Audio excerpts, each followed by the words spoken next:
Assalamualaikum warahmatullahi wabarakatuh. Saya Erik Siregar adalah founder dari Smile Consulting. Kali ini saya mencoba untuk membagikan kembali sebuah pelajaran atau pembelajaran yang diambil dari contoh kasus hipnoterapi yang pernah kami tangani. Jadi materi ini ada hubungannya dengan luka batin juga, namun dengan versi yang berbeda.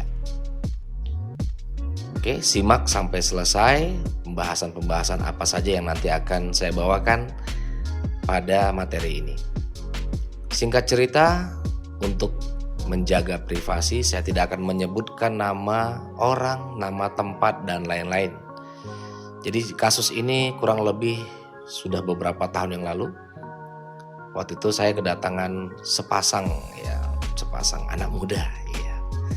Yang ceritanya mereka ini sedang mengalami masalah dengan hubungan percintaan. Dan mereka ini sudah kurang lebih cukup lama ya, dari mulai zaman kuliah sampai sudah selesai kuliah. Namun ada satu kendala, yaitu di pihak perempuan atau si cewek. Jadi ceritanya si cowok ini sudah mulai nyerah karena sudah beberapa tahun ini mengajak untuk menikah, namun si cewek ini seperti takut gitu loh, takut untuk menikah. Padahal pacaran sudah lama. Saya waktu itu juga berpikir ya, namanya biasanya kalau orang sudah lama pacaran, yang paling ditunggu-tunggu kan adalah pernikahan ya. Dan biasanya kalau sudah cowok yang siap menikah kan, ceweknya biasanya seneng gitu, wah berarti dah sebentar lagi laku gitu ya. Nggak, itu contoh aja maksud saya. Nah artinya begitu. Namun yang terjadi malah si cewek ini ketakutan gitu. Tapi ditinggali juga nggak mau gitu. Malah belakangan ini semakin menunjukkan arah posesif ya. Saya tidak jelaskan posesif itu apa, tapi yang jelas ada sebuah kecemburuan yang begitu luar biasa. Takut kehilangan dan lain-lain. Sampai akhirnya si cowok ini stres dan minta bantuan. Kira-kira waktu itu saran atau program hipnoterapi yang seperti apa? Saya berikan waktu itu sekitar 5 kali pertemuan untuk masing-masing, artinya dibagi 2. Nah, ternyata problem terbesar memang ada pada si cewek atau si perempuannya. Saya tidak akan bahas secara detail, intinya begini. Jadi memang dia dulu itu orangnya sangat tertutup dengan laki-laki. Nah, ketemu si cowok ini dia mulai berani lah, artinya mulai berani untuk membuka diri, dan akhirnya si cowok inilah yang bisa menaklukkan hati dia gitu. Singkat cerita, perjalanan demi waktu dan mereka mengalami kecocokan sampai akhirnya mungkin karena sudah kelamaan pacaran terjadilah ya, nah biasalah ya badai dalam sebuah percintaan itu.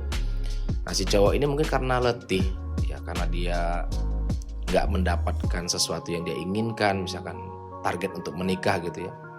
Jadi akhirnya mungkin dia sedikit ada namanya ya selingkuh lah, tapi bukan selingkuh artinya dia pacaran, namun mencoba untuk mendekati wanita lain, dan itu ketahuan. Dan sejak saat itu begitu luar biasa ya, cemburunya sampai benar-benar dia ini nggak bisa kemana-mana gitu. Nah kedua orang tua sudah tahu hubungan mereka, bahkan sudah saling merestui. Namun masalah ada di pihak perempuannya gitu. Jadi dia ketakutan untuk dinikahi, namun juga takut untuk ditinggalkan. Nah ini kan sebuah problem ya buat si cowoknya, dan dia sudah bingung gitu, saya harus ngapain. Sampai akhirnya kita mengalami proses hipnoterapi beberapa kali. Saya menemukan sebuah akar permasalahan. Ternyata memang si cewek ini berasal dari keluarga yang menurut versinya dia itulah keluarga yang tidak harmonis gitu. Singkat ceritanya jadi ibunya ini adalah istri yang keberapa ya, saya tidak sebutin istri yang keberapa. Nah, dan dia punya ibu tiri gitu, atau istri dari bapaknya yang lain. Nah semasa dia kecil dia sering melihat perlakuan dari ibu tirinya ini yang tidak mengenakan, termasuk mengintimidasi dan tidak jarang juga melakukan kekerasan secara verbal. Sampai akhirnya si ibu gak tahan, akhirnya mereka pergi dan meninggalkan harta benda. Ya harusnya memang ada mungkin jatah untuk mereka, itu pun ditinggalkan dan memilih untuk merantau. Sampai akhirnya mereka ya bisa hidup bahagia hanya dengan single parent. Jadi dia tinggal dengan ibunya saja. Nah saat itu dia itu sudah punya seperti kemarahan gitu ya. Kemarahan kepada figur bapak atau sosok ayahnya. Sampai akhirnya tanpa disadari bahwa itu menimbulkan sebuah trauma yang berkepanjangan tentang sebuah pernikahan. Lalu saya mencoba untuk mendamaikan suasana hatinya dengan apapun yang terjadi, bahwa yang terjadi dengan Anda, dengan orang tua Anda itu tidak mungkin sama persis. Jadi jangan pernah menyamakan. Nah, salah satu orang yang punya masalah dengan trauma adalah selalu menganggap apa yang dia alami dulu akan terjadi sekarang. Ingat, harus digarisbawahi bahwa sering sekali orang menganggap kalau apa yang terjadi dulu akan terjadi lagi sekarang. Dan itulah yang dialami dia. Jadi dia punya ketakutan.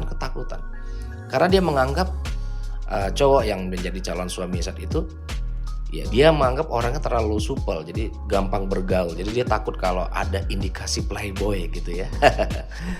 Nah, singkat cerita, akhirnya ketika saya mencoba untuk menggugah hatinya, memang awalnya sangat keras sekali, terutama ketika dia harus berhadapan dengan sosok ayahnya di dalam pikiran bawah sadar. Dan akhirnya dia menyerah dan mengatakan kepada saya bahwa saya akan memaafkan meskipun beliau sudah nggak ada lagi di dunia ini. Dia bilang karena gimana pun, mau sejelek apapun, seburuk apapun, bahwa ayahnya adalah tetap seorang ayah. Karena kalau nggak ada ayahnya dia nggak akan ada di dunia ini. Dan akhirnya benar, setelah selesai dan menjalani proses, dan saya jelaskan juga selain masalah itu ada masalah kepribadian ya, artinya karena mereka ini kan berangkat dari pribadi yang berbeda, jadi harus saling memahami. Jadi di sesi terakhir saya dudukkan bareng, saya kasih tahu masalahnya apa, kelebihan dan kelemahan apa yang mereka punya masing-masing, dan itu bisa saling menutupi.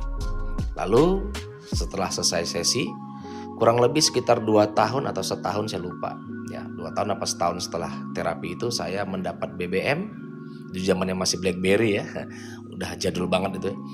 Nah, dan sambil mengirimkan foto dia bilang, terima kasih Mas Erik, kami sudah menikah dan kami sudah dikaruniai anak, ya itu anak cewek. Nah, dari cerita ini kita bisa ambil kesimpulan bahwa tidak semua hal yang berhubungan dengan masa lalu selalu menjadi patokan, terutama dalam mengambil sebuah keputusan. Apalagi kalau menganggap kehidupan kita akan sama dengan kehidupan orang lain. Maka dari itu kita harus cek kembali. Apabila itu ada hubungan dengan luka batin, ada hubungan dengan trauma di masa lalu yang akan mengganggu masa depan Anda, sudah seharusnya itu diselesaikan saat ini juga. Jika Anda memang merasa tidak mampu untuk menyelesaikannya, silahkan Anda bisa cari hipnoterapis di tempat Anda, atau silahkan hubungi kami dan buka di website kita, ada di www.smileconsulting.id. Saya ulangi, www.smileconsulting.id. Nah, di situ Anda bisa dapat informasi tentang hipnoterapi dan bagaimana penanganannya. Oke, cukup sekian materi yang bisa saya bagikan kali ini.